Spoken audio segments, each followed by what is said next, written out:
মায়ের ইচ্ছায় আজ হলো একটা ইউনিক বিরিয়ানি। হ্যাঁ, যেটা খেতেও যেমন সুন্দর, দেখতে তো ভীষণ কিউট ভীষণ কিউট, একদম অন্যরকম, স্বাদও তাই।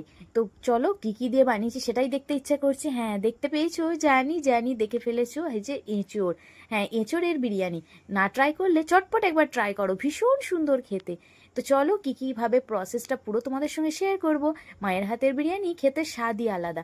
এই যে দেখো, প্রথমে দেখো আলুগুলোকে একটু বড় বড় করে কেটে নেওয়া হয়েছে, নিয়ে ভালো করে জল দিয়ে ধুয়ে প্রেশার কুকারে দিয়ে একটু নুন সামান্য পরিমাণে, মানে স্বাদ মতো নুন দিয়ে খুব ভালো করে সিদ্ধ করে নিতে হবে। পরিমাণ মতো জলটা দিতে ভুলো না, তাহলে কিন্তু নষ্ট হয়ে যাবে আলুগুলো। তো দেখো, সেই মতো একদম আলুগুলো সিদ্ধ হয়ে গেছে, ভীষণ সফট হয়েছে আলুগুলো। দেখি আশা করি বুঝতে পারছো, দেখেছো গাগুলো কেমন সুন্দরভাবে ফেটে গেছে। মানে স্বাদটা কিন্তু দ্বিগুণ হবে এইভাবে আলু সিদ্ধ হলে, বিরিয়ানির স্বাদ আরও বেড়ে যায়। দেখেছো বেশ সুন্দর লাগছে না? তো চলো এরপরের স্টেপে আমরা কি করছি সেটাই দেখে নাও। নেক্সট স্টেপ হচ্ছে, দেখো চালটা চলে এসেছে কিনে, মানে চালটাও তো একটু সরু চাল দিলে, বিরিয়ানির চাল যেটা হয় সেটাই আর কি, ভীষণ সুন্দর খেতে হয়। তো চালটাও চলে এসেছে, তাই চালটাও জল দিয়ে কিছুক্ষণের জন্য ভিজিয়ে রাখবো। মানে 1 ঘন্টা আগে ভিজিয়ে দিলেই হবে, তাতে কিন্তু ভাতটা আরও সফট হয়, রাইসটা ভীষণ সুন্দর হয়ে যায়। দেন চলো এটা রেডি। এরপর চলো এঁচোড়টাকে রেডি করে নিতে হবে। তো হ্যাঁ, এটাই তো প্রধান, ইনি ছাড়া তো বিরিয়ানি সম্ভবই না। তাই এঁচোড়টাকেও কেটে নিতে হবে। এঁচোড়টাকেও একটু বড় বড় পিস করে কেটে নেবে, হাতের মধ্যে অবশ্যই কিন্তু তেল মাখবে, নইলে একদম এঁচোড় কিন্তু হাত থেকে আর ছাড়বে না। দেন চলো, আলুটা যেহেতু সিদ্ধ করে রাখা ছিল, তাই ফার্স্ট ওভেনের মধ্যে কড়া বসিয়ে তেল দিয়ে তার মধ্যে একটু জাফরান দিয়ে তোমরা আলুগুলোকে ভেজে নেবে। আমি তো আলুগুলোকে এইভাবে ভেজে নিই। দেখেছো কত সুন্দর একটা কালার হয়ে গেছে। এরপর আলুগুলোকে দিলে ভীষণ সুন্দর একটা কালার হয়, মানে দারুণ একটা দেখতে লাগে। ফাইনাল লুকটা দেখো, দেখেছো, চিনতে পারছো না তো? সেই আগের আলুগুলোই, এত সুন্দর কিউট হয়েছে। দেন ওই একই তেলের মধ্যে আবারও একটু হলুদ গুঁড়ো দিয়ে, নুন দিয়ে একটু এই যে এঁচোড়টাকে ভেজে নিলাম। এঁচোড়ের পিসগুলো দেখেছো একটু বড় বড় সাইজ করতে হবে, নইলে কিন্তু বিরিয়ানির সঙ্গে একদম মাখো মাখো ব্যাপার হয়ে যাবে। বাট বিরিয়ানি তো মাখো মাখো ভালো লাগে না, তাই একটু বড় করে পিস করব। দেখেছো কতটা সুন্দরভাবে ফ্রাই করা হয়ে গেছে। দেন চলো এটাকে একটু সিদ্ধ করে নিতে হবে। তাই ওভেনের মধ্যে আবারও কড়াই বসিয়ে তাতে তেল দিয়ে, একটু গরম মশলা দিয়ে, তার মধ্যে পেঁয়াজ দিয়ে সমস্ত মশলা একটু কষিয়ে নেব। মানে যেহেতু এঁচোড়টাকে সিদ্ধ করব, তাই একটু মশলা কষিয়ে নিচ্ছি। পেঁয়াজের পরিমাণটা একটু বেশি পরিমাণে দেবে, দিয়ে পেঁয়াজটা একটু ফ্রাই করে নিয়ে তার মধ্যে দিয়ে দেবো একে একে সমস্ত মশলা, মানে কিছুই বাদ দেবো না। চলো, পুরো ভিডিওটা কিন্তু একটু লেন্দি, তাই তোমাদের একটু ধৈর্য ধরেই দেখতে হবে, নইলে কিন্তু পুরো প্রসেসটা একটা বিরিয়ানির অতক্ষণের সময় সেটা কিভাবে কতটা ছোট করব বলো। তাই বলছি পুরো ভিডিওটা কিন্তু অবশ্যই দেখো। দেন চলো এবার দিয়ে দেবো আদা রসুনের পেস্ট। আদা রসুনের পেস্ট না দিলে একটা এঁচোড়ের যে গন্ধটা সেটা কিন্তু কাটবে না, তাই ভালো করে কষানোর জন্য আদা রসুনের পেস্ট ফার্স্ট দিয়ে দিলাম। দেন এর মধ্যে অ্যাড করে দেবো পরিমাণ মতো নুন। নুন যেহেতু আমরা আগেও দিয়েছি, তাই নুনটা কিন্তু খুব বুঝে দেবে স্বাদ অনুযায়ী।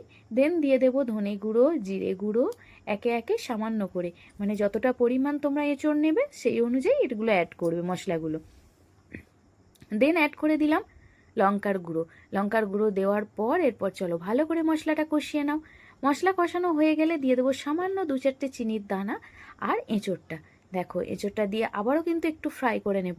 ফ্রাই করে নেওয়ার পর দিয়ে দিলাম দেখো টক দই, যেটা কিন্তু স্বাদটা আরও দ্বিগুণ করে দেয়, ভীষণ সুন্দর সত্যি খেতে হয়েছিল। দেন একটু পরিমাণ মতো জল দিয়ে ঢাকা চাপা দিয়ে রেখে দিয়েবো। তো অন্যদিকে দেখো ভাতটা রেডি করতে হবে, তাই যে চালটা আগে থেকে ভিজিয়ে রেখেছিলাম তার মধ্যে জল পরিমাণ মতো, নুন, সামান্য একটু তেল, আর গরম মশলার মধ্যে দেখো তেজপাতা, এলাচ, দারুচিনি, লবঙ্গ সবগুলো অল্প অল্প করে গরম মানে রাইসের সঙ্গে দিয়ে দিতে হবে, চালের সঙ্গে। এই যে চালের মধ্যে দিয়ে দিলাম, দিয়ে এরপর ভাতটা বসিয়ে দেব।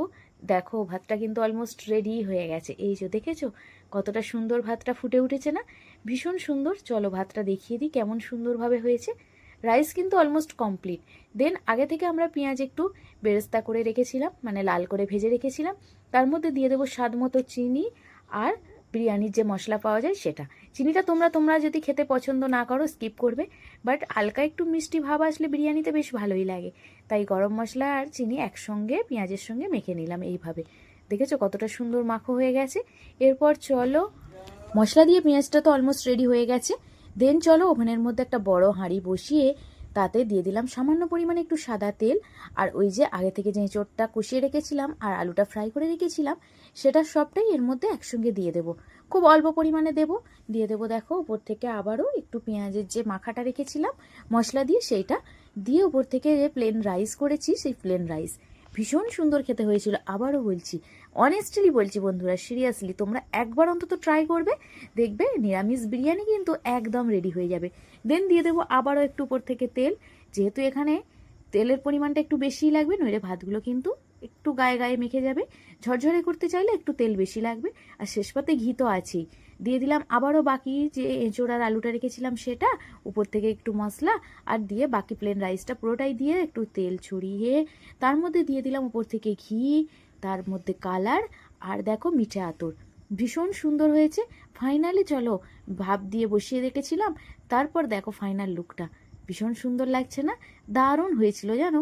এরপর চলো প্লেট আউট করে দেখাই তোমাদের কতটা ঝরঝরে হয়েছে। এই যে দেখো আমাদের বিরিয়ানি কিন্তু একদম রেডি। দেখেছো এঁচড়গুলো কিন্তু একদম দারুণ হয়ে আছে, দেখে মনে হচ্ছে না একদম মাটন। না না, মাটনের পিস কিন্তু একদমই না, পুরোটাই কিন্তু নিরামিষ। দেখেছো এঁচড়গুলো বেশ সফট হয়েছে। চলো একটা তোমাদের ভেঙে দেখাবো। আমরা একটা করে ডিম নিয়েছি, কারণ শুধুই যে নিরামিষ খেতে ভালো লাগে না, তাই একটা করে ডিম আমরা করে নিয়েছি। বাট এঁচোড়ের বিরিয়ানি হিসেবে আমরা তো 10-এ 10ই দেবো। দেখেছো এঁচোড়টা কতটা সফট হয়েছে, তাই তোমাদের দেখিয়ে দিলাম। চলো ফাইনাল লুকটা দেখে জিভে জল আসছে তো? আরে জানি জানি, চটপট তুমিও একবার ট্রাই করো না। এখন বাজারে প্রচুর পরিমাণে এঁচোড় পাওয়া যাচ্ছে, খেয়ে কিন্তু প্রেমে পড়ে যাবে, অনেস্টলি বলছি। আর তোমাকে মাছ মাংস খুঁজতে হবে না, জাস্ট এঁচোড় আসলেই এরকম বিরিয়ানি বানাবে আর খেয়ে নেবে। চলো চটপট ট্রাই করে কমেন্ট করতে কিন্তু ভুলো না। আমাকে কমেন্ট করে অবশ্যই জানাবে, আর আমার পাশে থাকবে, যাতে আরও সুন্দর সুন্দর কিউট কিউট এইরকম রেসিপি তোমরা পেয়ে যাও সহজে এবং চটপট। চলো টাটা, বাই, টেক।